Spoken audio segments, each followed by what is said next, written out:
日桥啊、樱炮啊、邯郸也无穿衫，不过完全唔惊讲，现场拢是烟雾，边啊，阁有真侪民众。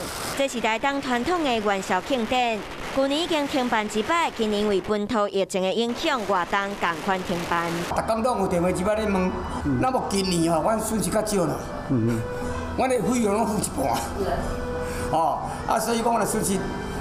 安尼算算嘛，差不多有100万啦。损失超过100万，虽然民众感觉真可惜，不过因为疫情防疫要是上重要。宜兰县4界的福德庙今年农历的买价嘛，同款取消。大型的吃平安糜、发红包、甲食两这活动，全部今年配合疫情，全部取消。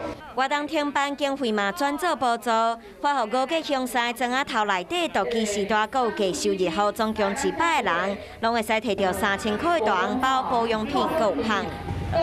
真欢喜啦吼！过年，民众真欢喜，提早过年。发放的现场，庙方阁专工找魔术师来表演。不过疫情咧拖，连家人佚佗的烟火节，今年嘛看无啊。真水烟火甲黑暗的暗暝点到，现阶段本土疫情要是咧拖，不过相信全台人民做伙防疫，总有一天会使走向疫情的尽头。